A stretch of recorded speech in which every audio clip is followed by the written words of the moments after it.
बीच बड़ी खबर आ रही किसान आंदोलन को लेकर। किसान आंदोलन पर पंजाब हरियाणा हाईकोर्ट ने सख्ती दिखाई है। हाईवे पर ट्रैक्टर ट्रॉली लेकर जाम नहीं लगा सकते, यह हाईकोर्ट ने कहा है।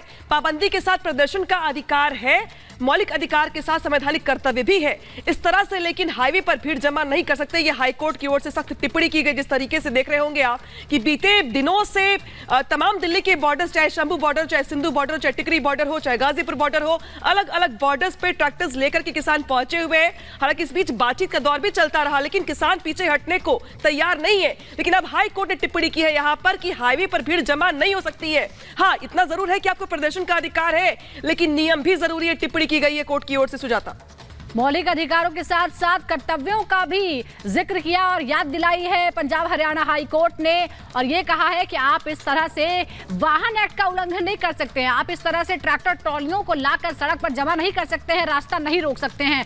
आपको प्रदर्शन करने का अधिकार है, लेकिन आपको अपने कर्तव्य भी देखने होंगे जिससे आप दूसरों को परेशान ना करें। हाईवे पर भीड़ जमा नहीं कर सकते आप, हाई कोर्ट की तरफ से ये कहा गया है। और अमनदीप हमारे सहयोगी इस वक्त हमारे साथ जुड़ गए हैं।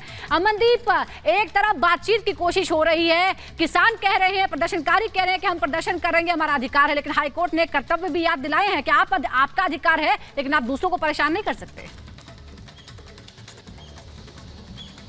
जी बिल्कुल ठीक बात है सुजाता। आज हाईकोर्ट में, पंजाब एंड हरियाणा हाईकोर्ट में इस बात की हियरिंग थी और उसमें हाईकोर्ट ने साफ तौर पे ये सवाल किसानों को किए कि आखिरकार ट्रैक्टर मोटर व्हीकल एक्ट के अकॉर्डिंगली सड़कों पे नहीं चल सकते, और आप अमृतसर से शंभू बॉर्डर तक ट्रैक्टर में आए हैं और आगे दिल्ली भी ट्रैक्टर पे ही जाने की बात कर रहे हैं, तो ये कम्प्लीटली इलीगल है। और इससे ज़्यादा पंजाब सरकार को भी ये कहा है भी कई जगहों पर बहुत ज़्यादा लोग इकट्ठे हो रहे हैं तो वो जमा ना होने दे। और ये बड़ा सवाल जो है एक केंद्र को भी किया है कि अभी तक बातचीत से जो मसला है वो क्यों नहीं हल हो पाया है। हालांकि केंद्र सरकार ने ये जवाब दिया पंजाब एंड हरियाणा हाईकोर्ट में कि हमने उनको एक प्रपोजल दिया था एमएसपी के ऊपर, जिसकी बातचीत लगातार चल रही थी, 4 राउंड ऑफ टॉक्स हो चुके हैं, लेकिन उन्होंने ये प्रपोजल ठुकरा दिया है। लेकिन पंजाब एंड हरियाणा हाईकोर्ट ने बोला है कि मुझे एक फ्रेश रिपोर्ट फाइल करके दो जिसमें ये सारी चीज़ें मेंशन करके दो, कहाँ से कहाँ तक ये चला सफ़र, कितनी बातचीत हुई, कितने दौर हुए और क्या बातचीत में डिस्कस हुआ और कहाँ तक ये बात पहुंची है। रिपोर्ट तो मांगी गई है, लेकिन इसके साथ ही सवाल ये भी बन जाता है, जिस तरीके से हाईकोर्ट का अब रुख देखने को मिला है, किसानों का इस पर क्या रिएक्शन होता है? क्या वो अपने प्रदर्शन में बदलाव करेंगे? क्योंकि इसी प्रदर्शन की वजह से हमने ये भी देखा था कैसे बवाल की तस्वीरें सामने आई थी। ठीक है, लौटेंगे आपके पास, लेकिन इस बीच एक बड़ी खबर आ रही है। बड़ी खबर पहले अपने दर्शकों को बता दें।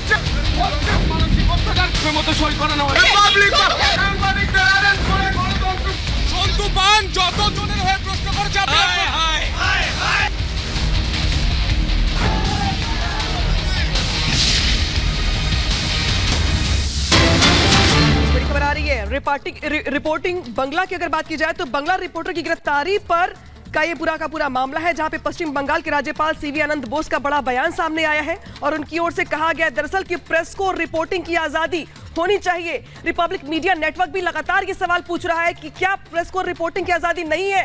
आखिर गुनाह क्या था, गलती क्या थी जिसके चलते संतू पान को गिरफ्तार किया गया? सुनिए क्या कह रहे हैं।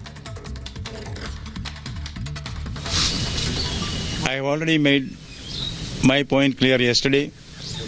Any attempt to muzzle the press is deplorable. The press cannot be under pressure. The press should be free to report the truth that they see in the field.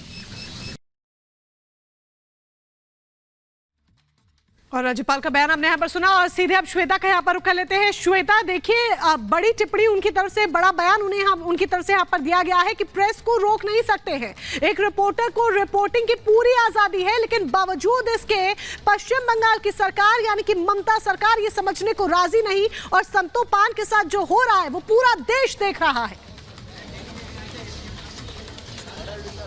देखिए, जो हमारे बंगाल के रिपोर्टर हैं उनको जिस तरह से अरेस्ट किया गया उसके बाद बहुत सारे सवाल खड़े हो गए हैं। सवाल इसी बात को लेकर के है कि आखिर क्यों नहीं पहले नोटिस दिया गया, जिस तरीके से ये अरेस्टिंग हुई है, क्यों नहीं पुलिस ने पहले बताया और सीधे सीधे अरेस्टिंग कर ली गई है। जैसे पुलिस ने उनको गिरफ्तार किया, चारों तरफ से पुलिस ने घेरा बना लिया, उसके बाद उनको पकड़ के ई रिक्शा में डाल दिया गया। ये जो व्यवहार है ये दिखा रहा है कि कोई ऐसी बात थी जो एक तरीके से कहे कि दबाव तो था ही था, लेकिन जाहिर सी बात है वो दबाव बनाने की कोशिश हो रही थी बंगाल के रिपोर्टर के ऊपर भी कि कैसे उनको डरा दिया जाए, कैसे जो रिपब्लिक मीडिया नेटवर्क को डरा दिया जाए, रिपोर्टिंग करने से रोक दिया जाए। लेकिन ये बिल्कुल सीधी सी बात है कि रिपोर्टिंग करने से कोई नहीं रोक सकता, क्योंकि संविधान अधिकार देता है।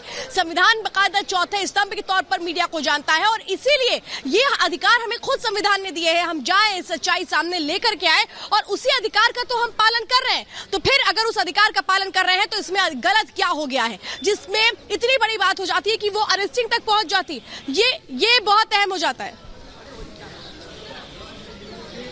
तो फिलहाल इस वक्त आपको बता रहे हैं क्या कुछ चल रहा है, और उससे जुड़ी एक रिपोर्ट भी देखिए।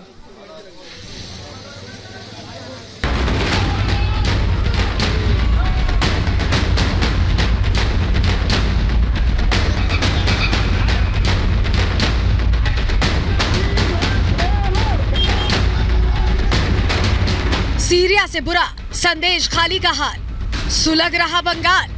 बहुत सिंपल। शुभेंदुदा আমি একটাই প্রশ্ন মমতা শুভেন্দুदा संदेश खाली में एक्शन, ममता को भारी टेंशन। संदेश खाली पर सियासत, हंगामा और हकीकत। यस फलता का हालत में इस तरीके से बहुत सारे एरिया है, वो बहुत सिंपल। शुभेंदुदा আমি একটাই প্রশ্ন মমতা শুভেন্দু जिस सूबे की बागडोर एक महिला के हाथ में, उसी राज्य के गांव में महिलाओं की पिछले 10 सालों से भद्द पिटी हुई है। जो ममता माँ माटी मानुष की बात करती हैं, उसी के राज्य में महिलाओं की दुर्गति हो रही है। और जब उन पीड़ित महिलाओं से उनका कोई अपना मिलता है तो दर्द आंसू बनकर आंखों से छलक उठता है। हाईकोर्ट के आदेश के बाद जब पश्चिम बंगाल विधानसभा नेता प्रतिपक्ष शुभेंदु अधिकारी संदेश खाली पहुंचे, पीड़ितों का दर्द सुना तो वहां की हालत कुछ ऐसे बयां की। 12 साल से लोग को ऊपर फिजिकल टर्चर भी हो रहा है। ममता जी मुख्यमंत्री होने के बाद एक भी वोट डालने नहीं दिया गया है। यहाँ सीरिया से भी खराब सिचुएशन है।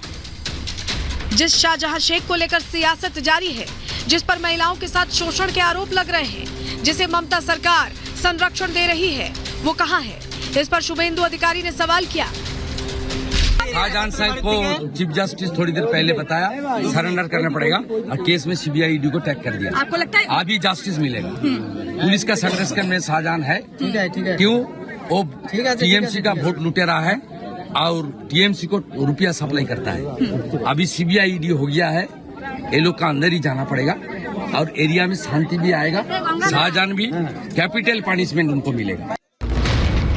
रिपब्लिक भारत के कैमरे पर शुभेंदु अधिकारी ने बताया कि बंगाल में सिर्फ संदेश खाली ही नहीं, बल्कि उसके जैसे और भी कई इलाके हैं जो ममता के गुंडों का गढ़ बने हुए हैं।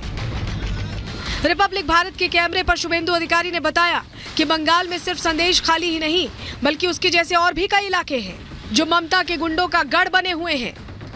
ये लिखा जा रहा है कि बंगाल में संदेश खाली जैसी बहुत सारी जगह है। क्या आप मानते हैं? बीजेपी मानती है? लोग मानते हैं? यस फलता का हालत में इस तरीके से बहुत सारे एरिया है, इस तरीके से गुंडागर्दी चल। संदेश खाली में पहुंचकर बीजेपी भले पीड़ितों से मुलाकात कर उनके दर्द को जान रही हो, लेकिन वहां पहुंचना इतना आसान नहीं था। कोलकाता से जब बीजेपी नेताओं ने संदेश खाली को कूच किया तो उन्हें धामा खाली में रोक दिया गया, जिसके बाद बीजेपी नेता धरने पर बैठ गए। Judiciary is the main pillar. इसे ममता सरकार की तानाशाही ही कहेंगे कि हाईकोर्ट के आदेश को दरकिनार कर संदेश खाली में न सिर्फ भारी संख्या में पुलिस बल की तैनाती की गई, बल्कि बीजेपी नेताओं के संदेश खाली कूच से पहले धामा खाली में एक बार फिर से धारा 144 लगा दी गई। জনগণকে বিশেষভাবে জানানো যাচ্ছে, পুনরায় আবার নতুন করে ধামাখালি ঘাট সংলগ্ন এরিয়াতে 144 ধারা জারি করা হয়েছে। 1 घंटे के हो हंगामे और बहसबाजी के बाद 2 नेताओं को संदेश खाली जाने की इजाजत मिली। शुभेंदु अधिकारी और शंकर घोष पीड़ित महिलाओं से मिलने पहुंचे तो पीड़ितों का दर्द आंखों से आंसू बनकर बहने लगा। Bureau report, Republic Bharat.